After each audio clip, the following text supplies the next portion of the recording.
Hello everybody, and a very warm welcome back to Tony Northeastern.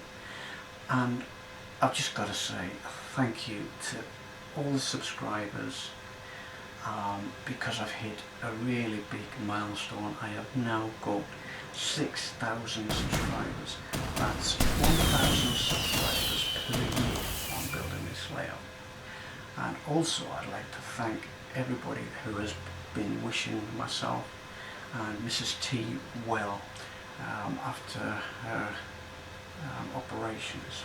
She had two. She had one in July and then another one in August, and I'm happy to say that she's recovering quite well, and hence why I'm back up here.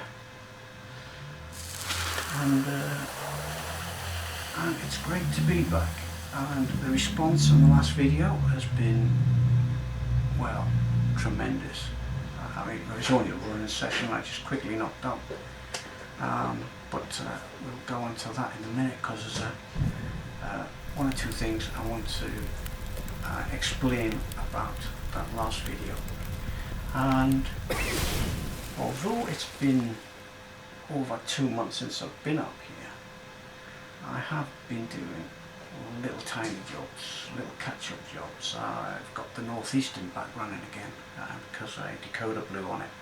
I've managed to fit 1 or 2 point motors, which I still haven't done all the point motors on the junction of the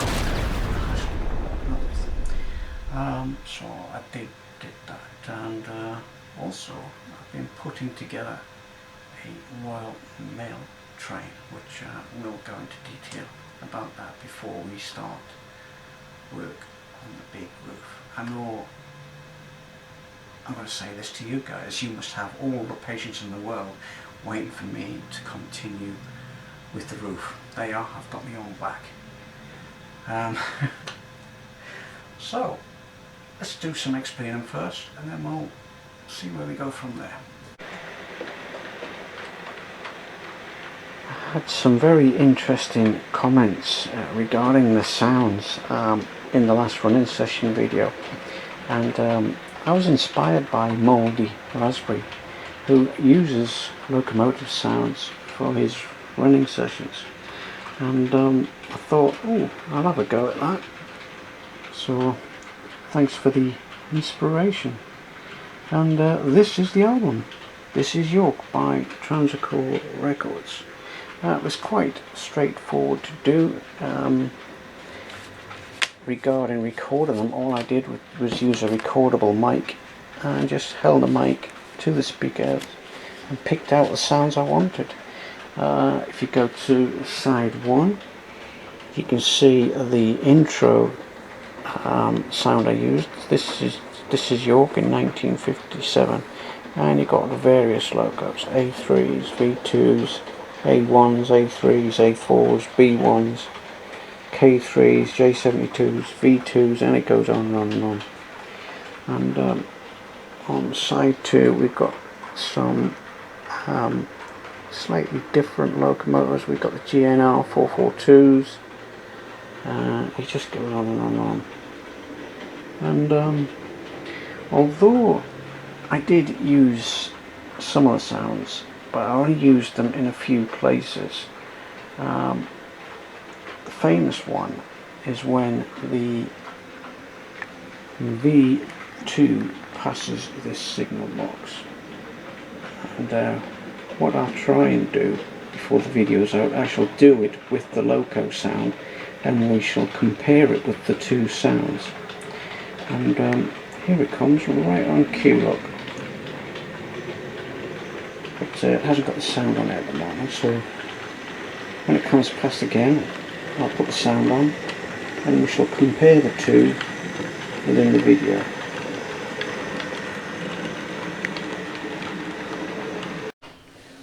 Now, the one thing I do like about this cover is the artwork. I mean, just look at the detail.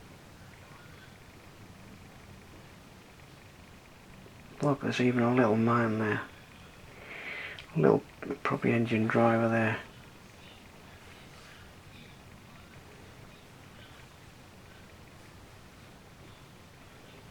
Another thing I've noticed is the size of the signal box.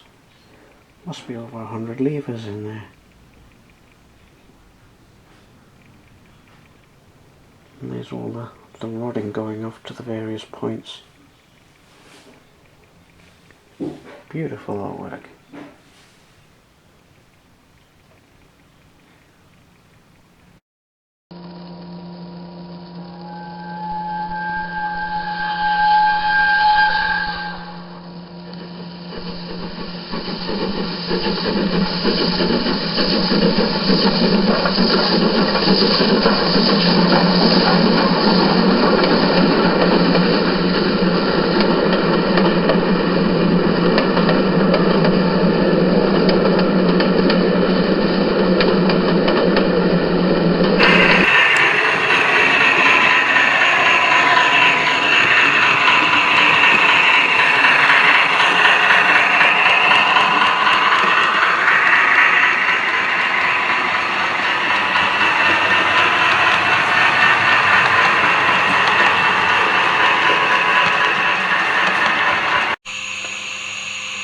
So you've heard it from the locomotive, and what you guys can do, you can let me know in the comments what sound you prefer. The sound from the record or the sound from the locomotive. And in the comments section there was a couple of questions regarding this locomotive. Mainly, what model is it? Well, it's a Hornby, and it's a class A2/3 Thomson locomotive, and it's named after its maker there, Edward Thomson. It's in a striking green. I think it's Doncaster green, because I think the Darlington green is slightly darker, I think. Yeah. So moving on to the mail train that it's pulling. I'm finding this a tricky one, to be honest. We have the Royal Mail TPO drop-off and pick-up van there. I've got an order a sorting van which is going to go alongside it, just about here. In some of the photographs I've seen, there is full brakes either side of these sorting vans, but I've just chucked in this parcel express van, the GUV vans, and also an old LMS parcels van as well, but I'm not sure if I'm going to keep that in there yet. And I know it would have had Mark 1 brake, probably at either end, I'm not sure, but so that's the Royal Mail train I'm slowly putting together.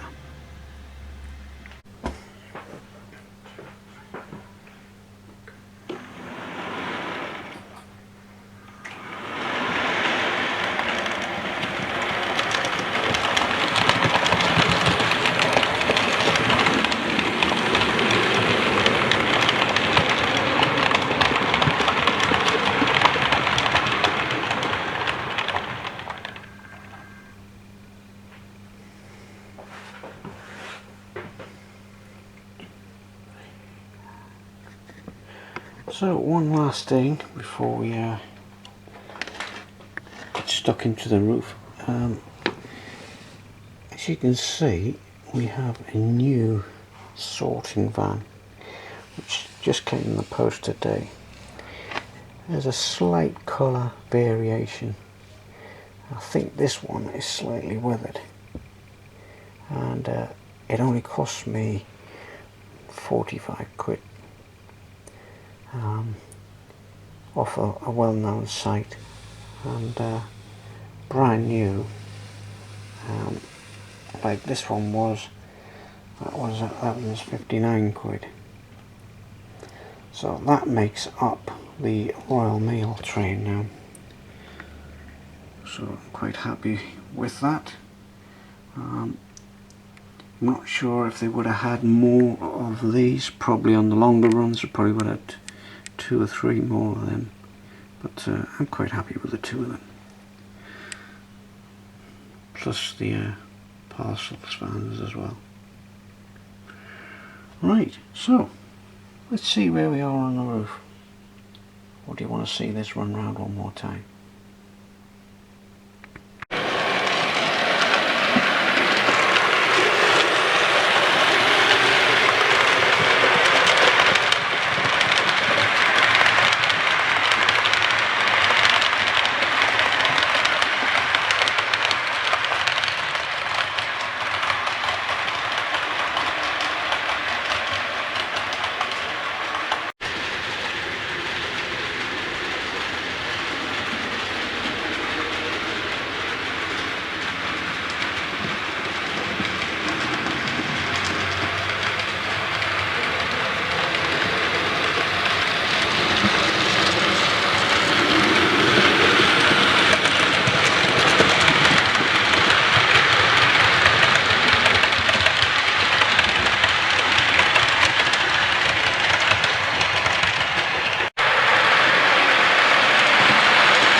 I thought you were enjoying yourselves too much watching the train go round, so on a serious note, we're just going to have a quick look at where we are with this roof structure, and it's more or less as it was 2 months ago. 1 or 2 more trusses have been added, but as you know, I'm going to have to alter the trusses like we saw in part 6. Because at the moment both ends of the trusses end up like this when they come off the jig, but in order to miss the canopy on the far side there, I'm having to trim off 3mm and then insert a little bit of copper wire and then solder it in, so that the 2 bits of copper rodding don't come apart. I shall say the TIG rods don't come apart. So that's where we are at the moment. The plan is, as I'm going along, I'll take out a piece of wood and then move it along, and then so on and so on and so on, and until eventually we get to here, and there should be no gap greater than 30mm. Which is what these are, 30mm centres. So we shall see when we come to put the last truss in. So hopefully that will be in the next video. But as you can see, there's a lot of soldering to do, especially when we start adding these tie-in bars, because they've got to come right across here, yeah. And I think that's what will give it its strength. And then I'll be able to take it out and then properly solder these apex joints. At the moment I'm just tacking them, because I've just got a little tack there and a little tack there on these 2, and I think that one is tacked as well, which it is, but it's on the other side. And then I'll be able to lift it off and then do the final soldering on the bench. And then we can drop it back in, just for a final check before we paint it. So that's where we are with the roof.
here we are, we've reached the end of the line.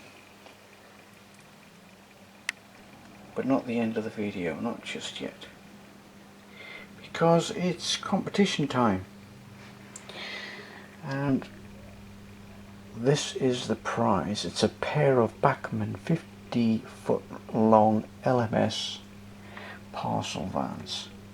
Now then, all you have to do is name the stations on the layout.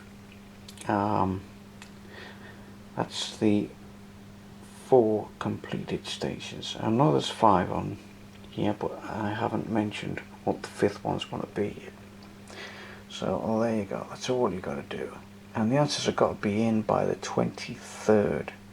That's next Thursday. So good luck with that, everybody.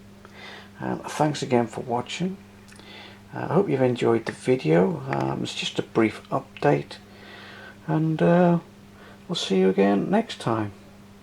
Bye for now. Bye.